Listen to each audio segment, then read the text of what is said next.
Alô você! Vamos pegar agora artigo 22, coação moral irresistível e obediência hierárquica. Dedo na ferida para acertar a questão, para não ter sobra de dúvida lá no final, tá? Então você pode usar tanto sobra de dúvida, que é o certo da oração, ou você pode usar sombra de dúvida, que é uma vertente também. As duas formas tá certo, tá? Mas nenhuma vai ficar aqui, não vai ficar nenhuma dúvida após a gente estudar coação moral irresistível e obediência hierárquica. Bem, a gente vai ter um esqueminha que é importante, que eu sempre começo aqui, que vai ser, eu vou explicar os dois tópicos, tá? Que é importante isso. Eu vou dar exemplos dos dois tópicos e eu vou colocar a colocação topográfica dela da mesma forma que eu faço com outros elementos e outros artigos do Código Penal para que você não se perca. Pegou esses três, é basicamente impossível você errar uma questão em concurso público. Então vamos lá. A primeira coisa que a gente vai ver é a coação irresistível. Olha que bacana. Quando você pega o seu material, tem o texto de lei bonitinho, e em cima está escrito coação irresistível, que é o nome jurídico, e embaixo está dando o texto da coação moral irresistível, que é uma das duas coações, que existe a física também. Só que nesse caso, do 22, a gente trabalha a moral. Qual foi o erro básico que foi tratado no Código Penal, que não é retratado nas provas? Tem que tomar cuidado que se cair meramente coação irresistível na tua prova, tá sempre errado, porque não exclui nada e não isenta de nada, tá? A gente tem que sempre perguntar qual coação é. Bem, se na hora da prova vier falando na chamada coação física, você vai lembrar que está em cima. Se vier falando da coação moral, você tem que lembrar obrigatoriamente que está embaixo. Ou seja, a coação física, ela leva à exclusão do crime. Exclusão do crime. Consequentemente, está dentro da estrutura do fato típico. Toda vez que eu falo da coação moral, ela leva à isenção ou ela isenta de pena. Ou seja, aí ela está dentro da estrutura da culpabilidade. Logicamente, isso que eu acabei de falar aqui para você é o tópico 3 aqui, ó, é a colocação topográfica. No final a gente vai estar batendo onde ela se situa, mas a gente já sabendo que o artigo 22 do Código Penal está trabalhando propriamente dito a chamada coação moral irresistível. Vamos para ela? Vamos sim. Mas para explicar a coação moral irresistível, eu tenho que entrar na explicação, que é o que eu vou fazer aqui batendo como ponto 1, depois eu vou entrar direto no exemplo, para que você jamais se confunda. Então vamos lá. A gente já sabe que quando eu falo do artigo 22, eu estou falando aqui da coação moral irresistível. Evandro, por que essa coação ela recebe o nome de moral? Moral porque você tem conduta. Ou seja, você está com um mal grave sendo ameaçado em cima de você e você vai lá e faz e executa o ato. Então você age com dolo ou com culpa não, com dolo, né? Você quer agir, você tem conduta. Quando você pega o fato típico, você tem conduta, vai ter resultado, nexo causal, tipicidade na sua conduta, vai ser considerado antijurídico, só que quando entrar nos elementos da culpabilidade, a gente vai ter que avaliar se você estava numa coação moral irresistível. Se você tiver numa coação moral irresistível, obrigatoriamente o coator, que é você, vai ficar com a pena isenta, porque alguém que é chamado de coator, que daqui a pouco eu vou explicar, estava empregando em você uma coação moral irresistível. Então, na prática, quem estava sob o efeito da coação moral irresistível é chamado coato. Quem está empregando essa coação moral irresistível em você vai ser chamado o coator.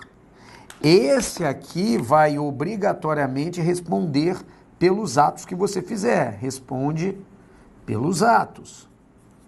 Esse aqui, que está numa coação moral irresistível, que é o coato, ele fica isento de pena. Ah, Evandro, não entendi nada, você está falando grego, mas aí que está o tio Evandro, que vem de uma forma simples e objetiva explicar o direito penal para você. Vamos dar um exemplo, pô. Imagina a seguinte situação hipotética, que diga-se de passagem, é horrível essa situação hipotética, mas a gente tem que colocar. Imagina que você é esse cara aqui, o A, e você está chegando todo feliz em casa. Quando você chega em casa, você pega alguém com uma calibre 12 na cabeça da sua filha e a sua filha, na cabeça da sua filha, e a sua filha está deitada ao chão e eles estão pisando nela com a calibre 12 apontada, que eu vou chamar de B. E o outro cara, que é o C, que é o comparsa do B, olha para você e fala, olha, toma, joga para você uma arma, toma essa arma aqui, pega essa arma e vai até o banco e rouba o banco que você trabalha, porque se você não fizer isso, eu vou dar um tiro na cabeça da sua filha. Olha que bacana. Eu tenho aqui o gerente de banco, que não tem nada a ver com a história, que acaba de chegar em casa, e eu tenho duas pessoas que combinaram um crime, estão executando um crime, pisando na menina e ameaçando, falando, não, vou dar um tiro na cabeça da tua filha se você não for ao banco e pegar essa arma e roubar o banco. O gerente, apavorado, pega a arma, chega no banco e fala, olha, rapaziada, vamos desculpar, todo mundo me conhece, estou sem máscara, estou sem nada, mas eu acabo de vir subtrair coisa móvel alheia mediante violência ou grave ameaça ou de qualquer outra forma reduzida a capacidade de resistência da vítima, ninguém reage, porque se alguém reagir, eu vou ser obrigado a atirar, e se eu atirar, eu vou estar entrando, ainda continuo no roubo, que é o artigo 157, mas vou entrar no parágrafo 3º, que é o crime de latrocínio, que se matar você, vai ser o latrocínio consumado, e se não matar, vai ser o latrocínio tentado, segundo o STF. E aí vocês vão acabar enrolando o planeta. Então, ninguém reage. Beleza. E aí, o gerente de banco subtrai a coisa móvel ali mediante violência ou grave ameaça, vem e entrega para os caras e sai correndo os caras e deixa a filha do cara ali. A pergunta que se faz é, esse gerente de banco aqui, ele cometeu um fato típico? Lógico, teve conduta, nexo causal, tipicidade e resultado. Estou abreviando porque não é o momento da gente jogar a árvore do crime, mas eu já vou antecipando. Então, você pode ver que nesse exemplo que eu dei, ele agiu com dolo. Teve nexo causal, causa-efeito, ou seja, os bens foram subtraídos mediante violência ou grave ameaça por ele. Teve tipicidade, lógico, artigo 157 do Código Penal está capitulado como crime. Teve resultado, lógico, foram despojados de seus bens as pessoas que estavam no banco, mas receberam violência ou grave ameaça, que é um conjunto, por isso que o 157 é chamado crime composto, e também ele cometeu um fato antijurídico, porque nesse exemplo que eu dei, não existe o estado de necessidade, a legítima defesa, o estrito cumprimento do dever legal ou um exercício regular de um direito, eles não estavam amparados pelo artigo 23 do Código Penal. Então cometeu um fato típico que era antijurídico também. Só que na hora da gente avaliar a culpabilidade, você vai ver que a culpabilidade é dividida em imputabilidade, potencial consciência da ilicitude e também numa coisa chamada exigibilidade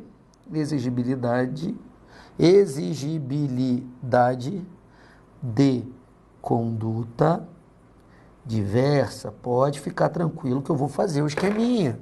Na prática, o cara, ok, fez tudo, ok. Quando pergunta se ele é inimputável, eu pergunto, o gerente de banco tem mais de 18 anos e é mentalmente são? É, ok. Ele estava no erro de proibição? Não, ok. Então sobrou para ele a exigibilidade de conduta diversa. O que quer dizer isso? Quer dizer o seguinte, o Código Penal só pode punir você se ele, de alguma forma, o próprio Código Penal, ele tiver a opção de olhar para você e falar assim, não, você não poderia fazer aquilo porque você tinha uma outra opção mais viável.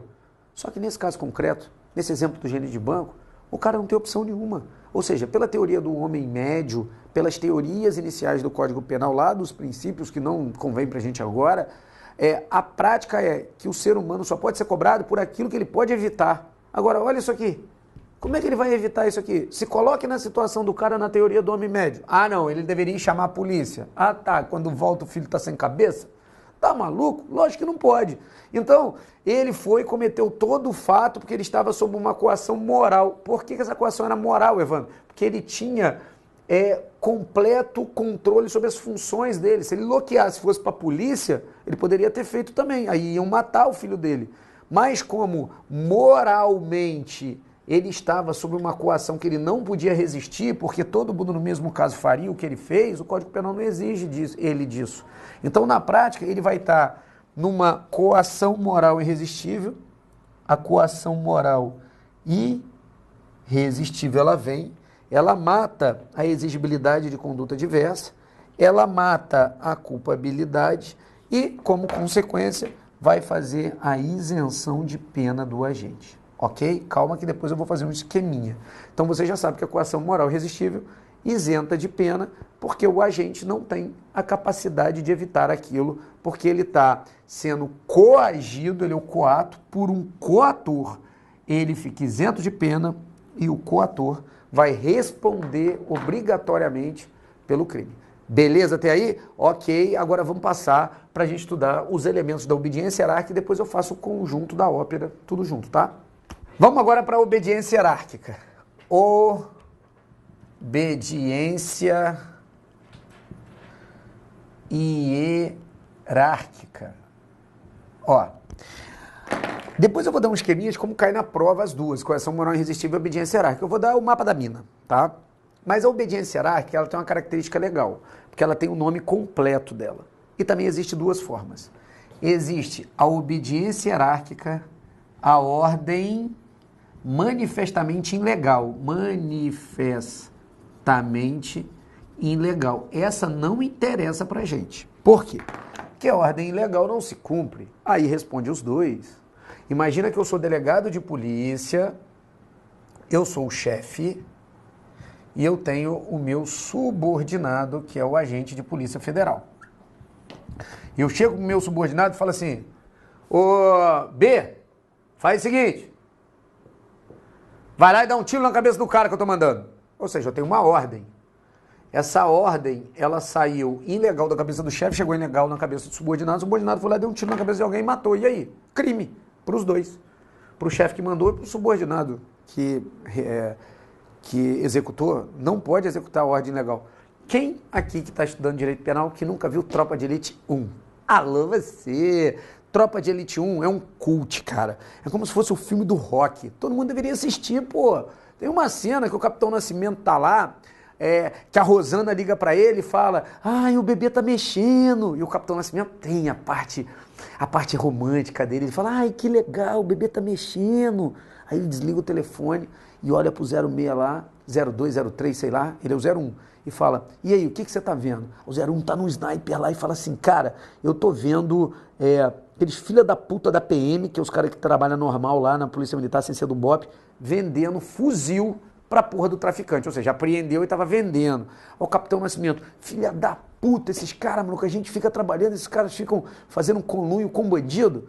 Aí o atirador lá, que é o 02, 03, 06, não lembro direito, ele fala assim: e aí, capitão, se o senhor der a ordem, eu mato 2 coelhos com uma porrada só. Beleza. Aí o capitão olha e fala assim: mete bala nessa porra, mata esses filha da puta. E aí o chefe dá uma ordem pro subordinado, que o subordinado dá um tiro e mata 2 pessoas com tiro de 7,62, que é o caso do filme. E aí, Evandro, a ordem, a obediência hierárquica que esse cara obedeceu ao chefe veio de uma ordem manifestamente completamente ilegal. Se é ilegal, saiu ilegal da cabeça do chefe, o subordinado entendeu que era ilegal, os dois respondem: aqui não interessa para mim. O que interessa de fé e fato? É a ordem, é a obediência hierárquica, a ordem manifestamente, olha só como é que é o nome legal, não ilegal. Essa daqui é o grande macete. Ou seja, como é que eu entendo, Evandro, a diferença básica de uma obediência hierárquica à ordem manifestamente ilegal para uma ordem manifestamente não ilegal? Fácil. Imagina agora o outro exemplo. O chefe está aqui, que é o delegado de polícia, tá? Que eu vou chamar de A. Ele vai e dá uma ordem direta para o B, que é o agente de polícia federal. A ordem é a seguinte: o chefe chega e fala: B, corre lá do outro lado da rua e prende o C, que eu tô mandando. Mas o B estudou pra caralho pra passar no concurso, vai falar: peraí, chefe, o Código de Processo Penal fala que eu só posso prender o cara em 2 situações: flagrante delito e ordem escrita e fundamentada da autoridade judiciária. Primeiro, eu não estou vendo esse cara num flagrante de crime agora. E segundo, que eu não tenho mandado de prisão na minha mão para eu ir lá prender o cara, chefe. Se eu fizer isso, eu vou estar respondendo pela 4898 de 1965, que é o abuso de autoridade. Não vou não, chefe. Aí o chefe fala: vai, cara, corre, porque o mandado de prisão para esse cara é de crime inafiançável e está trancado ali na minha gaveta. A gaveta não abre. Corre lá que eu vou arrombar a gaveta, senão o cara vai sair correndo. sai uma ordem ilegal da cabeça do chefe, porque na verdade o chefe acaba de mentir, porque não existia um mandado de prisão.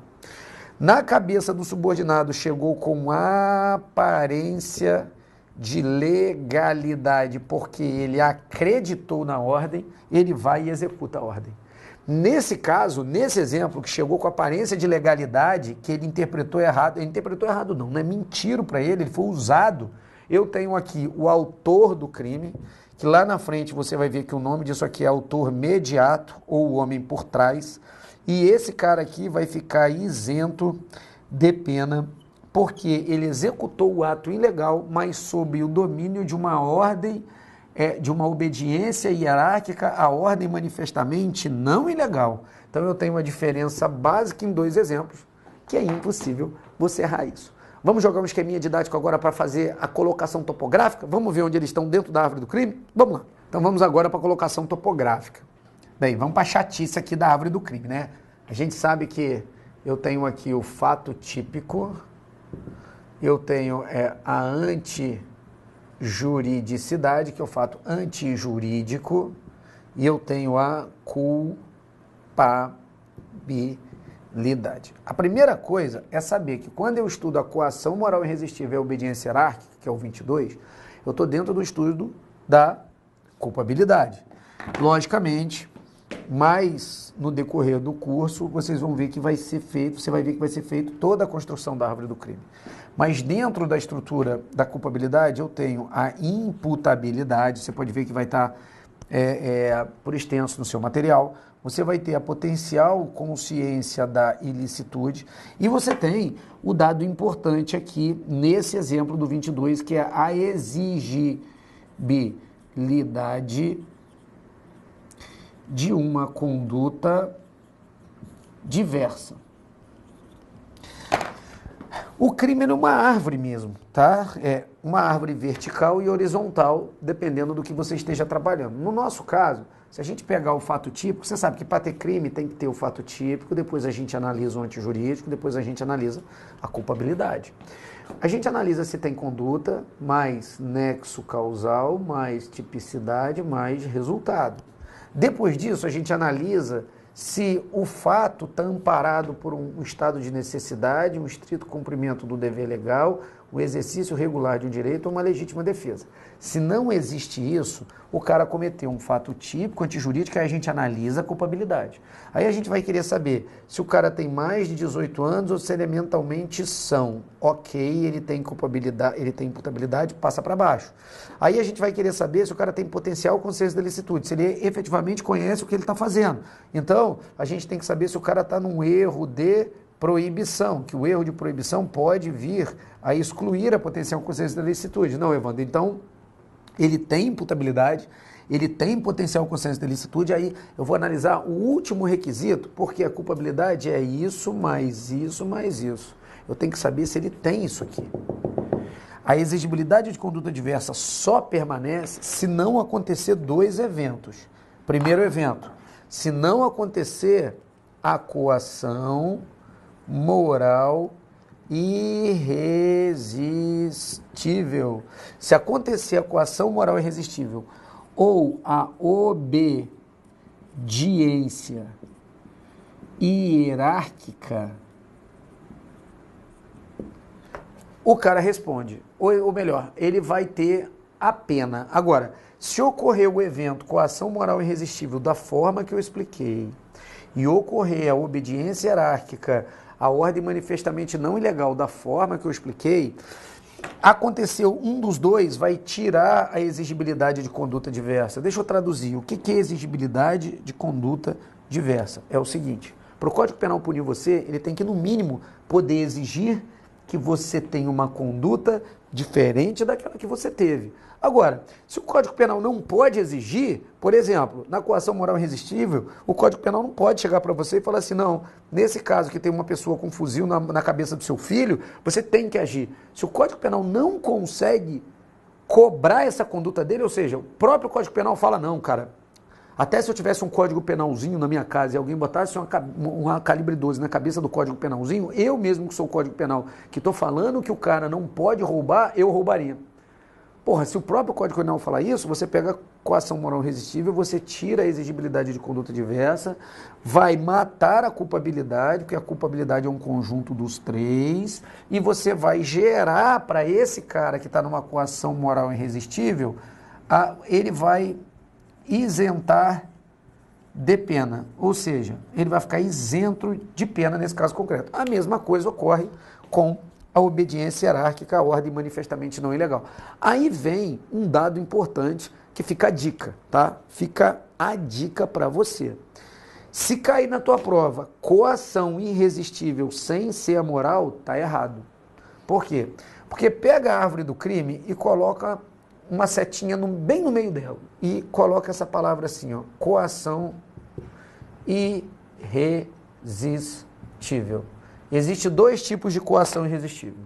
Existe a coação física, que ela exclui o tipo, e existe a coação moral, que ela está embaixo, que ela isenta o cara de pena, porque ela tira a exigibilidade de conduta diversa, a culpabilidade. Se cair só coação irresistível, você tem que perguntar na prova, mas que porra de coação é essa? Não falou nada, está errado. Por exemplo, é correto afirmar que a coação irresistível exclui a culpabilidade isentando de pena. Vai estar errado. Por que vai estar errado? Porque deveria avisar que era coação moral. Mesma coisa, se cair a coação irresistível exclui o tipo, está errado. Por quê? Porque deveria avisar que era física. Então, a coação irresistível ela pode ser física, exclui o tipo, e ela pode ser moral, isenta de pena. Se vier só coação irresistível, está errado.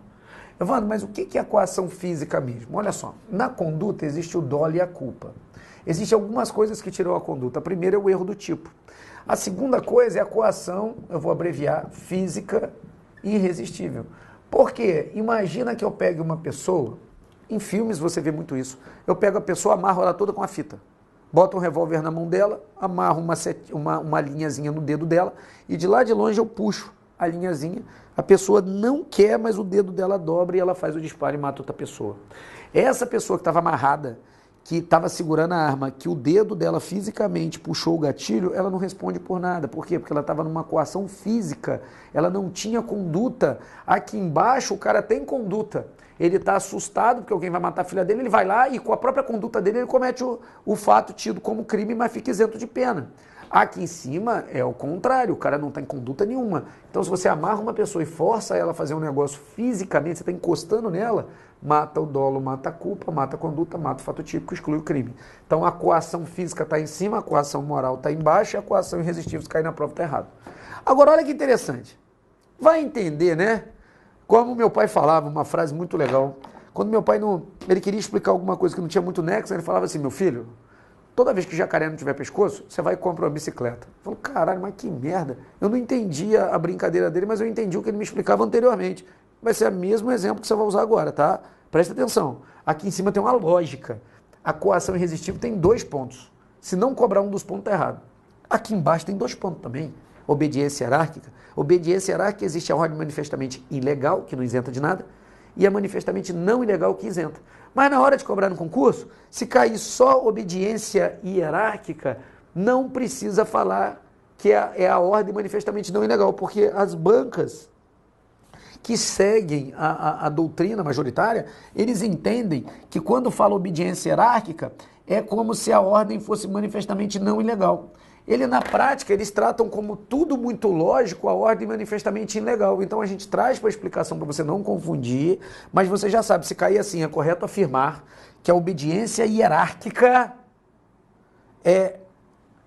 exclui a exigibilidade de conduta diversa, que exclui a culpabilidade, que isenta de pena, você vai dizer que está certo. Agora, se cair só coação irresistível, vai estar errado. Tem que falar que é a moral. Ó, matamos isso aqui, ficou muito bom. Agora, toma cuidado só com uma dica. Pode acontecer de vir cobrando assim, ó. A coação moral irresistível e a obediência hierárquica gera a inexigibilidade de conduta diversa. Vai estar certo também, porque se exigibilidade de conduta diversa diz que mantém a culpabilidade, a inexigibilidade é o contrário, está tirando ela. Vai estar certo também. São formazinhas de se cobrar em questões de concurso, tá? Vamos partir agora diretão para as nossas questões, que putz, ficou muito bacana, eu botei umas questões comentadas para você, mas de qualquer forma vamos bater aqui, porque fazer essas questões aqui é extremamente importante para que você tenha desempenho, porque jogo é jogo, treino é treino, mas quem não joga bem, quem não treina bem não joga bem, tá? Vamos lá na primeira questão. Segundo a doutrina majoritária, de acordo com a teoria tripartite, ou seja, tripartite é que eu divido o crime em fato típico, antijurídico e culpável. Tem 3 pedaços. A coação pode estar no âmbito do fato típico. Alô, você! Coação física está no âmbito do fato típico. Como pode estar no âmbito da culpabilidade. Olha aqui, coação moral pode estar no âmbito da culpabilidade. Bem como pode ser resistível e irresistível. Tá certo. Se for resistível a coação, o cara vai responder pelo crime, ok? Se for irresistível, ele não responde porque ele fica isento de pena ou exclui o crime dele. Quando tratar de coação física irresistível, olha aqui, coação física irresistível está em cima, esta encontra-se no âmbito do fato típico, correto, excluindo a conduta do agente. Olha aqui, ó, tirei a conduta porque tiro o dolo e a culpa. Já quando tratar de coação moral irresistível, a coação moral irresistível está embaixo, esta encontra-se no âmbito da culpabilidade isenta de pena, certinho, ó, no âmbito da culpabilidade isenta de pena. Alô, você! Direitinho, da forma que eu coloquei aqui, é muito bacana. Vamos para a próxima.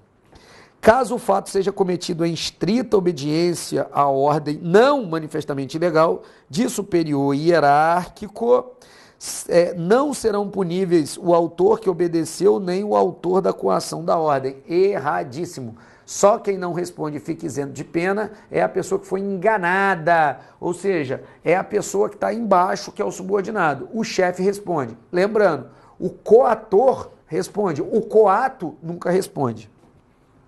Nesse caso aqui da obediência à ordem manifestamente não ilegal, é quem deu a ordem que responde, quem obedeceu com aparência de legalidade, fica isento de pena. É causa de exclusão de culpabilidade o fato de a conduta ser praticada por meio de coação física irresistível. Por que está errado? Porque a coação física, ela tira o fato típico. Para tirar a culpabilidade, a coação tem que ser moral. Com esse esqueminha didático aqui, não tem jeito, cara, é certeza. Vamos para a próxima. A coação irresistível pode ser física, fato que opera a exclusão do crime, ou moral, fato que opera a isenção de pena. Alô, você! Coação física irresistível, exclusão do crime, porque tirou o fato típico. Coação moral, isenta de pena. Beleza? Considera-se causa de exclusão de culpabilidade a coação moral irresistível. Vamos lá.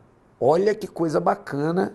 Vamos ler de novo devagar. Considera-se exclusão de culpabilidade a coação moral resistível. Isso na hora da prova é aquele tipo de questão que você enfia o dedo no rabo que quer rasgar, porque você erra essa questão, perde 2 pontos, deixa uma prova do Sérgio PNB, o seu cargo da tua vida, porque você leu rápido. Olha só.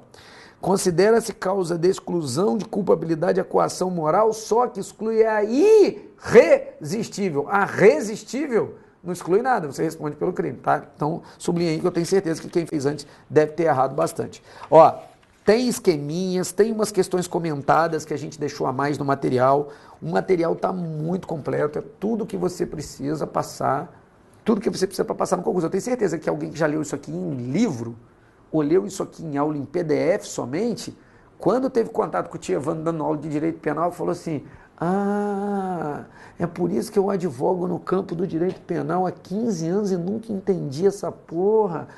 Isso acontece. De forma simples e objetiva, as coisas acontecem na tua vida. Ó, acredita, chega junto, vai dar muito certo. Eu sei que você está na sua casa, às vezes está no seu quarto de estudo, pode ser o quarto mais simples do mundo, você investiu pra caramba da tua vida para poder estudar, da ansiedade. Às vezes a gente mesmo perto da família, eu tenho muitos meninos que largam a vida para poder estudar com a gente. E eles ficam longe de pai e mãe. E às vezes você está dentro da tua casa e está longe de pai, de mãe, de filho, porque você está focado em ter uma vida melhor, num futuro melhor. Mas isso faz parte, cara. Sofrer faz parte. Existe uma frase que eu gosto bastante, que diz assim, antes de ser feliz, você vai sofrer muito. E se o seu sonho não é doído, é porque ele não era tão grande assim. Então, o sonho doído, aquilo que você batalha muito, aquelas regrinhas de vida que a gente ouve papai e mamãe falar, que tudo que vem fácil vai fácil, que nada vem muito simples na tua vida, traduzindo nesse exemplo. Se o seu sonho não é doído, não é sofrido, não é chorado, não é batido com a cabeça na parede, é porque ele não era um sonho tão grande assim. Cara, coloque grandes metas na sua vida, porque toda vez que você tem grande meta, você tem uma regra que diz assim, quem pensa grande faz grande. Pensar pequeno e pensar grande dá o mesmo trabalho. Então eu uso sempre vários exemplos no final da aula para a gente poder ter certeza que vai dar certo. Cara, a gente na estrutura do Alphacom, a gente tem muita gente boa que está estudando como você está estudando e chegou com muita dificuldade. Então, levanta a cabeça, se você não entendeu, revisa isso aí, estuda 5% a mais do que todo mundo que está estudando e pode ter certeza, grandes coisas vão acontecer na tua vida. Alô, você!